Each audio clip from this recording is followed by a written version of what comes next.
everyone? My name is Jamon McKinney, or you can just call me Juice because that is my nickname. Let's talk about the Dallas Cowboys and how they will fare during the 2020-21 NFL season. Let me cut straight to the point. The Dallas Cowboys honestly might be the most overrated team heading into the 2020 NFL season. Now, that does not mean Dallas is a bad team, but this idea that the Dallas Cowboys are locks to make the playoffs, or that they're going to win the NFC East, or that they're Super Bowl contenders is fool's gold. It is fool's gold, people. I don't buy it. I don't believe in this team that much, Let me get off my chest what teams I believe personally at the moment are better than Dallas. Then I'll give you a couple teams that may be better than Dallas. A couple maybes, okay? Teams that might be better than Dallas. Dallas is not better than San Fran. I'm just talking NFC teams, by the way. They don't play in the AFC, so I'm not going to count AFC teams, but NFC teams, okay? Not better than San Fran, not better than Green Bay, not better than New Orleans, not better than Seattle, not better than Tampa, and not better than Philadelphia. That's 6 teams right off the bat that Dallas is not better than. Then when I look at teams like maybe Arizona is better than them and maybe Detroit is better than them, those are 2 teams I'm very high on. And then you can look at some teams like the Vikings and the Rams, 2 teams I'm not particularly high on this year, but Dallas is in the category with those teams. That's the category that Dallas is in. They're going to be fighting for a playoff spot. I don't expect this team to win the division in 2020. I just don't. I think Philadelphia is just overall a better team. Be sure to check out my Philadelphia Eagles preview and breakdown. I don't know if I'm going to release it, at the time of this recording. I don't know if it's released or if it will be released because I'm pre-recording these things on a certain date. I'm just getting these things out the way. But spoiler alert, Philadelphia is winning this division once again. Listen, this Dallas Cowboys team last year was 8-8 in a division that was the worst in football. Washington was rebuilding. New York was rebuilding. And Philadelphia had a ton of injuries to their team. Carson Wentz was out there throwing the deck chairs and lawn furniture. And he still won the division over Dak Prescott, a.k.a. Dak Bortles. Listen, I don't think Dak Prescott's that dude. I really don't, There's a reason Dak Prescott has not been paid yet. I don't think Jerry Jones fully believes in this guy. I really don't. Dak Prescott feasts on the weak. Same with the Dallas Cowboys. This team, they were pumping their guns last year versus the Washington Redskins, versus the Giants, versus the Dolphins. Then, when they played the Saints, they lost. When they played the Bills, they lost. When they played the Packers, they lost. When they played the Saints, they lost. Patriots, lost. Eagles, lost. And when it mattered most, they beat Philadelphia early in the season, but when it mattered most, Philadelphia put in that work. Also, they mixed in a couple stinkers versus Chicago and the Jets. You're not going to beat every single good team in the NFL. I get that. But Dallas virtually lost to nearly every team last year that at least was vying for a playoff spot. Nearly every team. They lost to nearly every team that was at least somewhat good last year. And this defense last year had some question marks, but now they have even more question marks. Byron Jones, is he a Dallas Cowboy anymore? No, he's not. He's in Miami. Is Robert Quinn on the roster? A guy that was the leading sack getter for this team last year? No, he's not. He's in Chicago. So now Dallas has even more questions on their defense. You look at guys like Trevon Diggs, Awuzie, Reggie Robinson, Jordan Lewis. Don't get me wrong, some of those guys I like. I think Trevon Diggs was a steal in the second round, but there's a reason why he was a steal. He had some questions entering the draft. This guy might be Dallas's best overall defensive back at the corner position. You look at Awuzie, you look at Reggie Robinson, you look at Jordan Lewis. Those guys are not bad, but they're not standout guys. They're not guys that are going to shut down the opposing team's number one wide receiver. I don't believe it. Clinton Dix is safety. He can't tackle. He's overrated. Leighton Vander Esch and Jalen Smith took a step back this past year. And yes, I do think that Everson Griffin is definitely going to help that defense, but is he that guy to win consistently on third down? Is he a difference maker? No, he's not. He's a nice player, but not a difference maker. And sure, Dallas went out and signed a guy like Dontari Poe. He's a good player, but not a great player. Not someone that I'm super duper scared of at defensive tackle. Not to mention, you did sign Gerald McCoy, who's kind of past his prime. It's been a while since Gerald McCoy's had a great season, but now he's out for the season with a torn ACL. So now Dallas is really thin in the middle of their defense. And overall, at first, the middle of that defense wasn't all that great, even when you had Gerald McCoy projected to be a starter. And let me get to Mike McCarthy. I don't think Mike McCarthy can turn this team around. I really don't. Mike McCarthy does not specialize in defense, for one, and that's the biggest question I have about Dallas, because I do think Dallas' offense will be relatively good. Don't get me wrong, Dallas is definitely going to put up points, but their defense has some serious questions. And Mike McCarthy, he's not a defensive guru. In fact, in Green Bay, his defenses were always below average. And Mike McCarthy, I don't think he can elevate quarterbacks. I firmly believe that Mike McCarthy, for the most part throughout his entire career, rode the coattails of Brett Favre and Aaron Rodgers. Aaron Rodgers and Brett Favre are two of the top 10 quarterbacks of all time. And he rode those coattails and honestly kind of underachieved in Green Bay. He won a Super Bowl with Aaron Rodgers. Sure, that's great, but that was 10 years ago. And what was the biggest knock on Mike McCarthy? His inability to adjust. His stale offense. That was his biggest knock. His inability to make adjustments and tweak his offensive systems. It was too simplistic. It was too stale. I know this because I watch Green Bay games all the time. So listen, I'm not sold on McCarthy. I'm not sold on this defense. Now, what I will say is Dallas, if they're gonna prove me wrong and be a Super Bowl contender, it will be because of this offense. Now, this offense is not going to be bad. This offense is going to be pretty good. Obviously, Dak Prescott, I kind of poo-poo Dak Prescott at times, but Dak Prescott is a franchise quarterback. I think Dak Prescott is a well above average quarterback. And last year, Dak Prescott had a very solid season. Now, there's a difference between putting up numbers and making game-winning plays. And I will say that Dak Prescott last year put up a lot of empty calorie stats, meaning while he did put up numbers, while he did put up yards, it didn't translate to wins. Sometimes those yards were in garbage time. Sometimes they were just check downs to the running backs. In garbage time, beating the Buffalo Bills defense when the game's pretty much over. He came out flat versus the Buffalo Bills on Thanksgiving. He kind of padded his stats late in the game and made his stats look good at the end. But when you look at the grand scheme of things, he didn't play well that game. That's my point.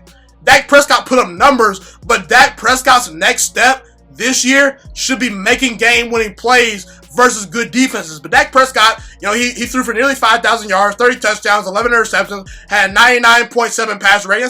That's pretty good. Ezekiel Elliott, top 5 running back in the game right now. You could actually make the argument he might be the best running back in the NFL at the moment.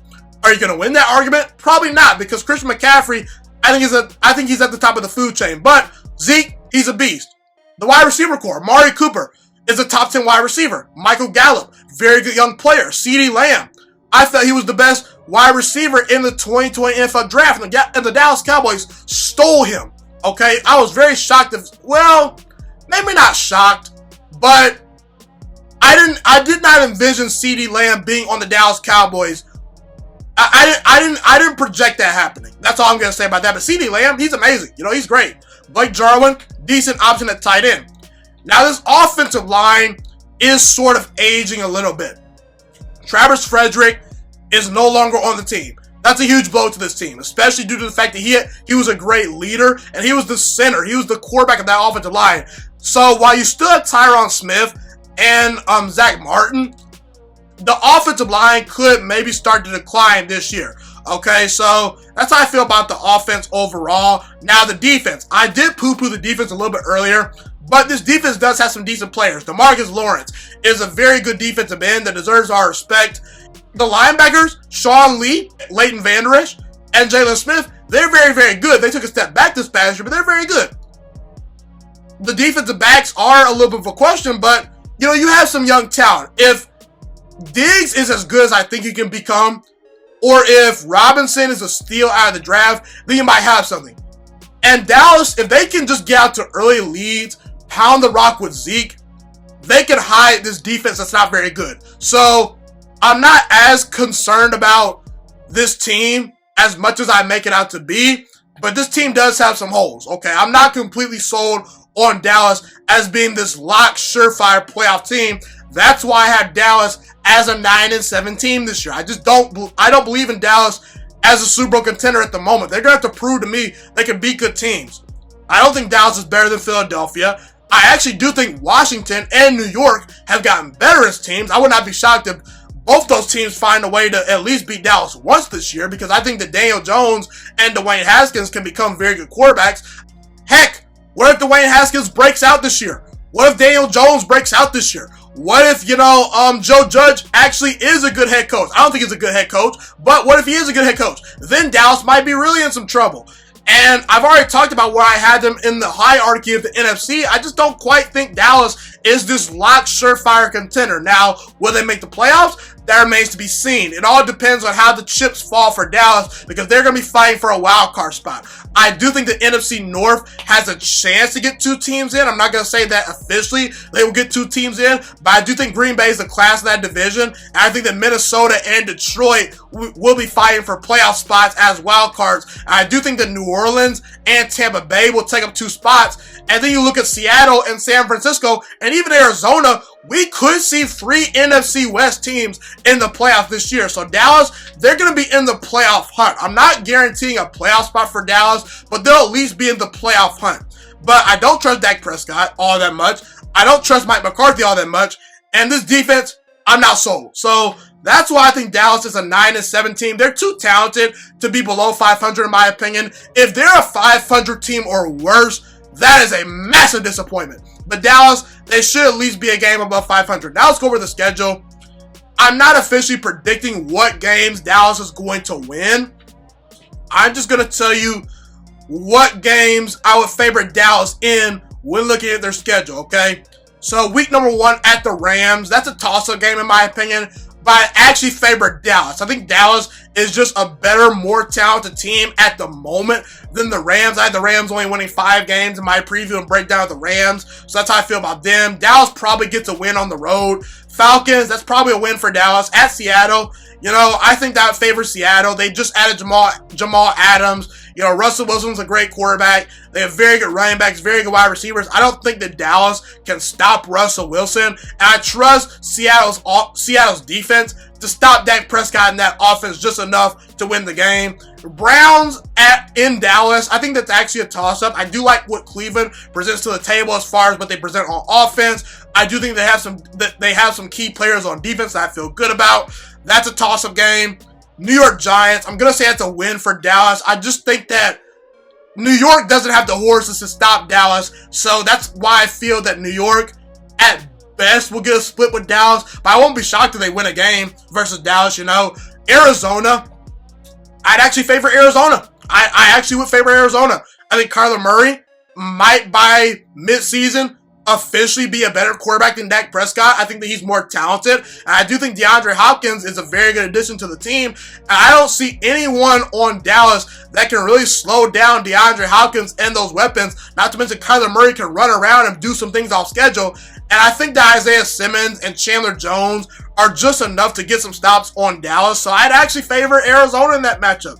Now, at Washington, that's a toss-up game, but I actually think Washington can beat Dallas. I really do. Dak Prescott at times struggles versus some very good defenses. I do think that Washington has a chance to have a top 10 defense this year. So, knock on wood, Washington might win that game. I think Dwayne Haskins has some real potential. He got better towards the end of the year, so we shall see about that. Now, at Philadelphia, I think that Dallas is going to split with Philadelphia. That's why I feel confident in saying I think Philadelphia and Dallas are kind of even as teams. I would give the slight edge to Philadelphia just because they have a better quarterback and better head coach, in my opinion. But honestly, I think Dallas gets them on the road. I think Dallas wins the first matchup. I think Philadelphia is going to win the second matchup in Dallas late in the season. That will probably be for playoff implications. And I trust Philadelphia late in the season more than I trust Dallas late in the season. So yeah, that's how I feel about that. Now, Pittsburgh, coming off an emotional win potentially versus Philadelphia, that could be a loss. Pittsburgh's a well-coached team. Mike Tomlin has the edge over Mike McCarthy as far as coaching goes. And Pittsburgh, they have a very good defensive front. So I honestly favor Pittsburgh. Now, coming off a bye week, at Minnesota, that might be a loss, but it also could be a win. Because I think Dallas will be out to get Minnesota based on what happened last year in Jerry World, but I won't be shocked if Minnesota wins. Now, Washington, I think Washington just splits with Dallas this year. I think Washington's underrated, but they don't have the horses to beat Dallas twice this year, so I'd probably say Washington splits with Dallas this year. Now, at Baltimore, I favor Baltimore. They were arguably the best team in all of football last year during the regular season, and I think that they have a chance to win 13 games this year. Now, at Cincinnati, that's a win. Now, last 3 games of the season, I think Dallas is at least going to lose 2 of those games.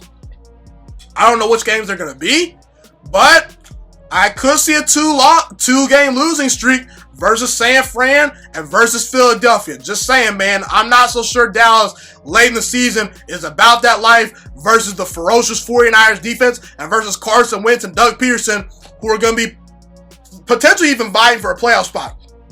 So, again, Dallas, they're a good, solid team, but not a great team. I don't think they're a Super Bowl contender, so that's how I feel about Dallas. Not very good on defense, in my opinion. Above average weapons on offense does give me some optimism, but I think Dallas is going to be a 9-7 football team during the 2020-21 NFL season.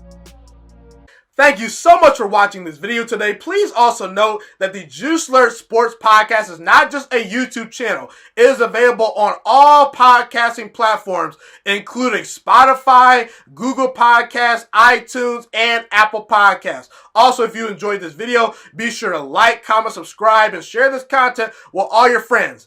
This podcast is my favorite thing in the entire world right now. It is my passion. And I want more people to listen to this podcast. I really want this podcast to grow.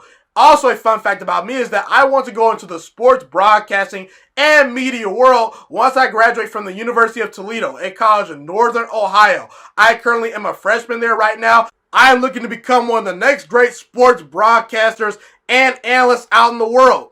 And I potentially would like to start my own network if this podcast really truly grows. Or if I fall short of that goal, I would love to work for a big time network like ESPN or Fox Sports 1. I am open to all networks. So if you believe in my dreams and you see or hear my passion through the screen, be sure to tell all your friends about the Juiciest Sports Podcast. Stay motivated, you guys. Have a God bless day, and I'm out.